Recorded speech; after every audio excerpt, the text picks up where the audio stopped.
It's 3 a.m., but it took me till 4:30 to make these videos.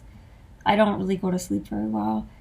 Sometimes I sleep really well. I'm healing, so my sleep is getting a lot better than it was 2 or 3 years ago, or even a year ago. I have nerve damage from just being in a constant state of fear and stress, which I'm just trying to repair right now. Today I'm just gonna be talking about some trauma, maybe use this video as a way to heal. Um, I realized compared to other people, I actually didn't go through nearly what other women that I've talked to have been through, where they've been like forcibly um, taken in a van and drugged by a woman trying to give them water. And well, the woman I'm repeating a story of a dancer that I talked to last week. She told me her first day ever working in a Colorado club, a lady came up in a van and offered her a ride home to Boulder, and she was drugged in the car with water and then gang raped and thrown out on the street for dead. And she was in a coma for 1 week, and she was showing me her scars, but she looked very good for her age. She was 29. She looked extremely young, but she had a bunch of scars on her head. um, and she described the same thing that I had, which was just not being able to trust anyone, not being able to sleep. um, I I haven't been able to have a boyfriend because I tried and I can't fall asleep next to them. And besides, I don't even want a boyfriend. I would rather be married anyways, because to me it's a safer way to be with somebody. Um, but for a while, including this year, I've been working really, really hard to heal, which is why I moved temporarily. I don't know if I'm going to be permanently staying in Colorado. I would like a permanent place, but this used to be an ancient Indian healing ground west of here, and I'm using water to heal because um, I think water was made to get the energetic trauma out of your body if you sit in water and you meditate. I'm just trying whatever I can because I saw a psychiatrist for 2 or 3 years just to get sleep medication to sleep. Um, I couldn't sleep at all. I was up panicking. I would wake up to voices of men trying to kidnap me. Um, and the crazy part is nobody ever pimped me out or gang raped me, but the difference between my story and the woman who was gang raped by somebody pulling up in a van and drugging her was that for me it was somebody using the police and government to um, murder my name socially and charge me with a felony to get me to first off be unable to leave them, and second off, like once I was in a safe area, um, I can go further into detail. This happened in South Dakota, Minnesota. I moved to Minnesota, and Minnesota I think has some nice laws when it comes to women, like when it comes to what they classify as a sexual assault and the way they handle sex trafficking. So I was technically like a fugitive, or I had like a warrant for a felony, but it was a false charge because the person was making it up in order to get me kidnapped and transported. And Minnesota was very aware of that, so nobody ever brought me back. What happened was I went up to Duluth for temporarily to work there, and I crossed the border into Superior, Wisconsin, and they read me as a fugitive. They thought that I was an armed burglar. I think that's what they were trying to charge me with when I was trying to leave this man, and I used pepper spray. Um, and I uh, I was detained in Wisconsin because they they thought I was a fugitive, and they transported me through Minnesota without Minnesota knowing, and into South Dakota. And once I got into South Dakota, in order to be let out of jail, I was forced to sign a extradition agreeing that when they could forcibly bring me back to South Dakota, to that area, which was Sioux Falls, which is one of the, which at that time, I don't know what it is right now, but I've talked to other women, Russian women, a lot of women, and it is a very bad area for sex trafficking. But I was transported there, and then they made me sign this extradition saying they could bring me back there whenever they wanted to. and it made me feel very unsafe in Minnesota. So I just moved all my stuff in storage, and I temporarily started talking to my parents again, which for because of the religion, it was very hard for me, but I temporarily did it because it was the best option, as opposed to being kidnapped and sex trafficked.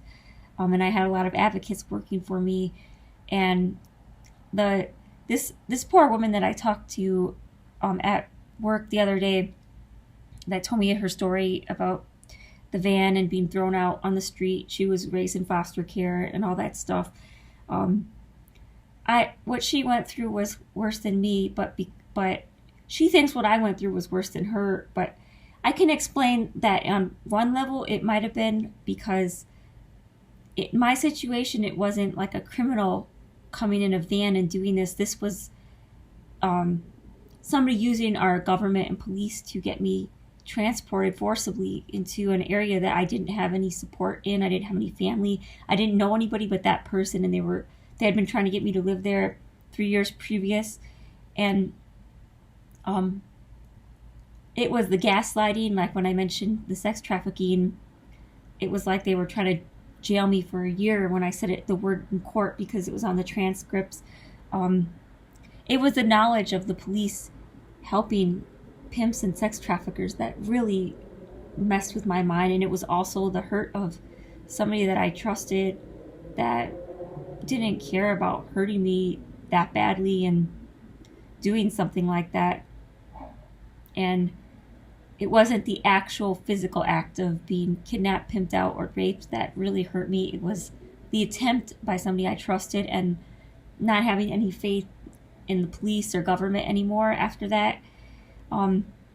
And the Superior, Wisconsin area has rumors of people being brought in ships through the Great Lakes for kidnapping and sex trafficking. And from talking to the women there, I know for a fact the police were hanging out at the dance clubs, and I thought to myself, why are they hanging out here? Secondly, the undercover officers that were police were very demeaning and degrading and disrespectful to the women that were dancing. And I talked to one woman, and she claimed in that area that she was being charged with a felony for not having sex with a customer. And so that's one more way that the police were helping pimps and sex traffickers is they were actually letting customers say, oh, well, I spent this much money on this dancer. We were being paid for our time in our company and some dances, lap dances. And there was no, the assumption that they were going to get sex is not part of like the whole environment of the club. It's a dance club, and it's about talking, it's about having companionship. I mean, I know people who work as registered nurses that actually work as strippers on the side because they're not permitted to touch their customers at work. And if somebody's sick and dying and they don't have any human contact, they're much more likely to die. And so these people would come into the clubs on their off hours, and the nurses would dance for extra money, and the person that was trying to get help would just some people just pay to hold you, to hug you. I mean, there are people who want to pay for sex. There are people who want to pay for for you to grind on them and all this other stuff. It's really up to what you make of it. But anyways, for the government in Superior, Wisconsin to charge dancers with felonies because they don't have sex with the customer, I thought, okay, so you can't get sex from somebody, so you can go to the police and get this person charged with a felony. So that's how the police were being involved in the human trafficking in that area. And this whole awareness field, my whole awareness field opened up to it. And while I was being detained in Superior, Wisconsin and transported, they eventually dropped the charges, but the whole thing, like what they tried to do to me, it caused my whole living situation to become unstable. It caused my financial situation to become unstable. I would wake up shaking in fear for the last 2 or 3 years. I mean, I've wasted time. This is a time period I wanted to be married and have kids. I was going back into the data science because in the time period since I first went when I was in my 20s, it was very sexist. There was like 98% men, and I was one of the very few women in the computer science industry, and it was so hard for me to try to work with all these men. But once everything became online, there are a lot of women I know that are in their early 20s that work like they had the same problems I did, working with bosses that were men that resented them because they were women in the computer science industry. They figured women were just a token and they were ruining the environment, which wasn't even true. I know from my perspective, trying to go to school for computer science, I put in all the work and effort. I was ahead of a lot of men, and they still did not respect me. They were all trying to date me. Not all of them, but they just assumed, they were either trying to do my homework for me. A few of them treated me as a partner. Even the married men that I went to school with, it's like if I missed class and I was like, hey, do you know what the homework was? Oh, I'm married. Like, it's like, okay, well, if I was a man asking you what the homework was, would you think that I was flirting with you because you're married? It was just the way the people treated me. I was young and naive. I didn't take it as bias, but now that I'm older, I recognize extreme bias. But anyways, I was trying to go back into the computer science industry because everything became online, and as soon as I think people started working remote, like my brother works remote and supports his children and his family, the women that I talk to are saying that they are treated much more respectfully remotely because they're just judged by the work that they're doing. They're no longer judged for being women. In their physical form. You can't really tell unless I'm Skyping you or videoing some other way. But anyways, I just wanted to elaborate on the trauma. It's like 4 a.m. And describe in detail what happened to me further, and when you don't have any faith in the government or any kind of system. And not only did I not have faith in it, it's like it was working to traffic people. It was a rude reality check. People are saying everyone's being woke now. There's all these conspiracy theorists. And if America really does have the highest incarceration rate, or one of the highest in the world, I think the answer is pretty obvious. The incarceration and the prison system was designed for slaves. It was designed to try to enslave people, to get around the 13th Amendment, which was prohibiting slavery, which still exists in the United States. It's just like people just don't want to be aware of it because it's upsetting. And I guess it shouldn't have been a shock to me that minorities have been discriminated and convicted of crimes that they probably didn't commit just to be enslaved in the prison system so they can get them to work for free like they did 200 years ago. It shouldn't have surprised me that this is what was going on and with women, that they use the felony warrant system to kidnap and enslave women and sex traffic them.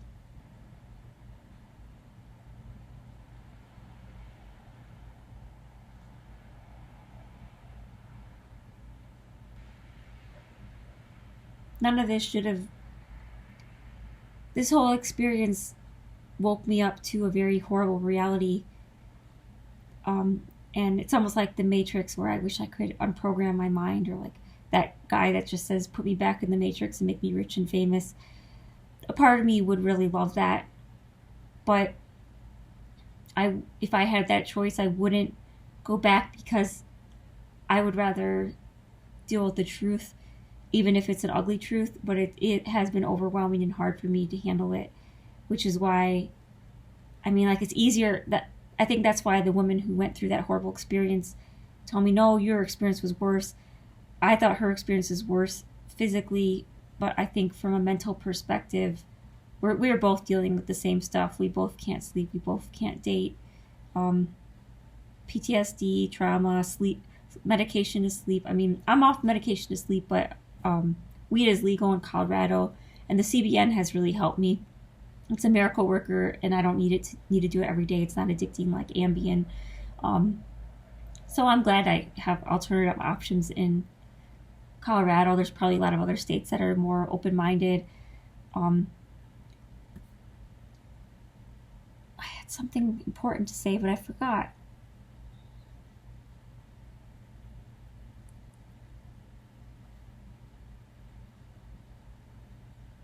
anyways, I've shifted my focus from promoting pepper spray like Mace America Great Again to the Matriarchal Prayer Project, which is, I mean, the whole sex trafficking was so dark for me that to fight it directly or like to try to join a trafficking organization is so horrendously dark that the lighter route I'm going is to try to change the language so that people aren't subliminally programmed by religion in the first place, or by just the way we view things or speak things. They're not viewed, I mean, they're not programmed to think that women are property. Those messages are still encoded in our current system, despite the ideals that people are trying to convey or teach in education, whatever they're trying to do. The way our language is, the way we word things, the use of our words. I got into that in other videos, but that is there's if people have an idea of what they want, but the repetitive nature of the things they're doing is directly contrary to what they are trying to do, it's like I mean, religion knows that. That's why they force people or require them to repetitively repeat prayers, because they're trying to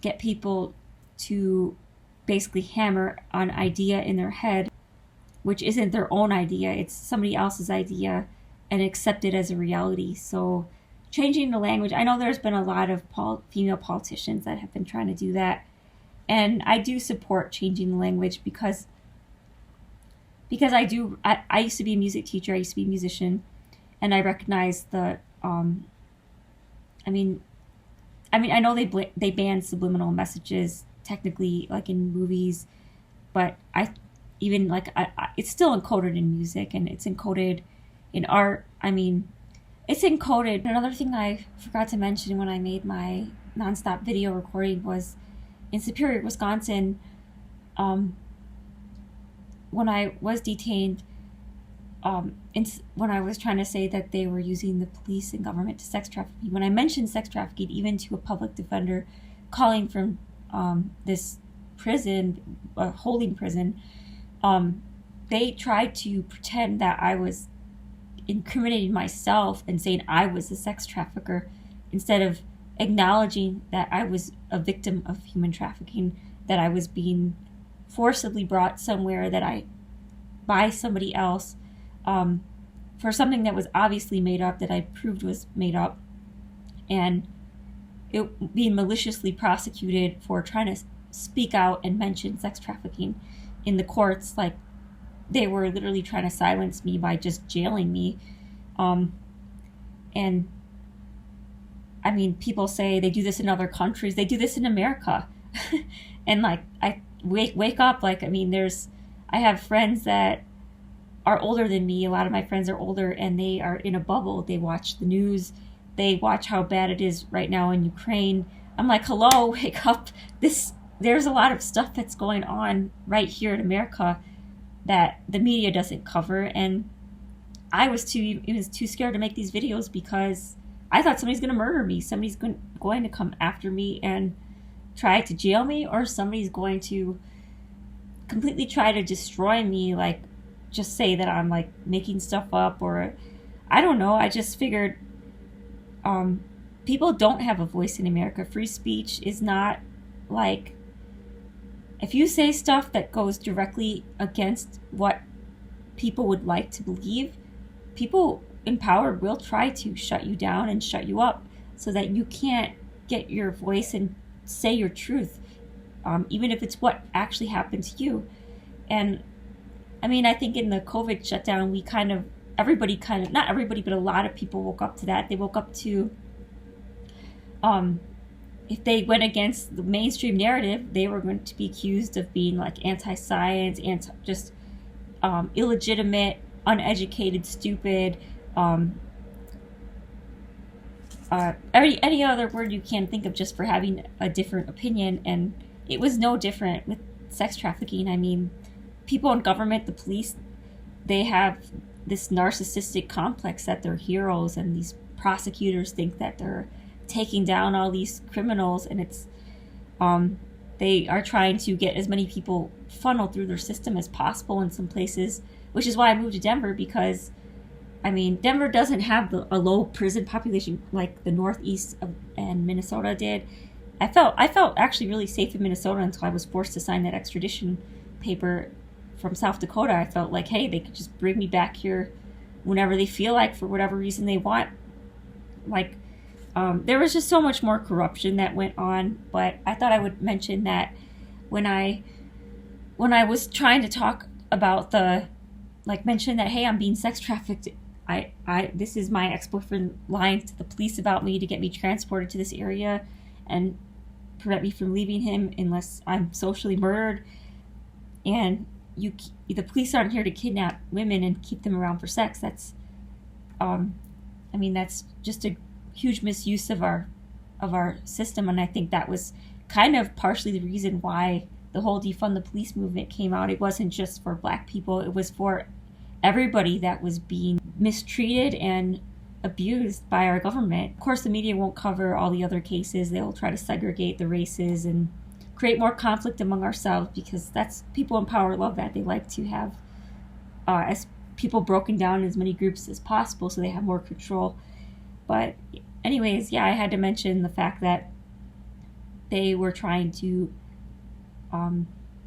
even me calling like a public defender from jail, they were trying to purposely, I think it was like a very malicious type of interpretation, saying that I was basically incriminating myself for being a sex trafficker.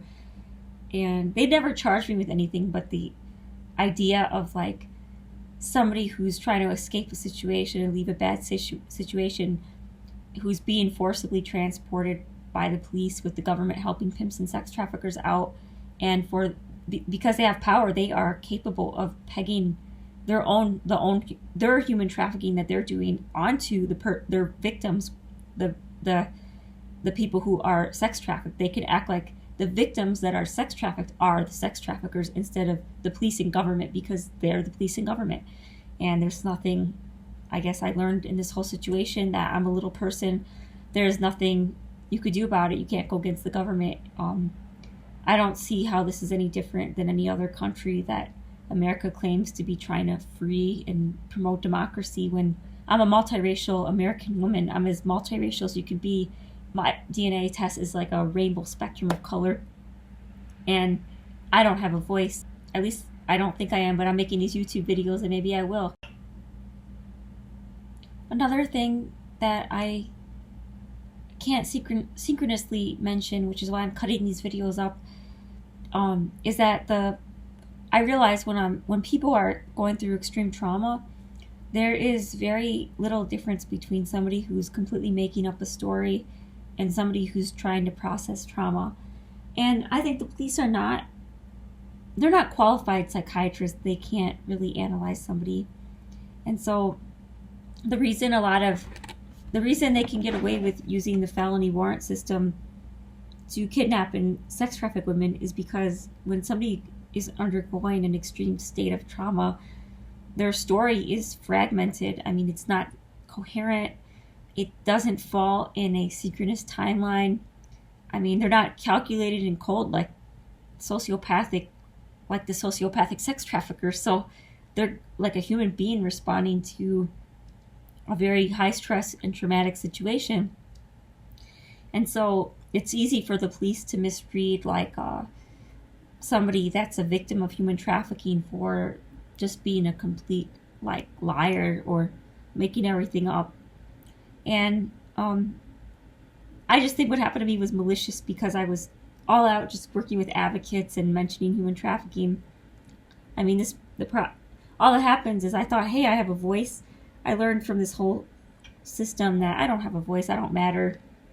Just get it. If you're ever caught up in this felony system, get it and sign a plea bargain and get out. Never try to like fight for your rights, because really what happened is they denied my right to a trial. They told me because I had missed a court date that even if I took it to trial, that they were just going to charge me with a felony. So they were basically threatening to charge me with another felony if I took the original felony charge to trial. And I mean, I know you can wait till last minute, and signed plea bargains. I just had my whole family come out there. I had my neighbors. Actually, I have a picture of my neighbor here. This is my best friend. But she was 68 when I met her, and now she's 78.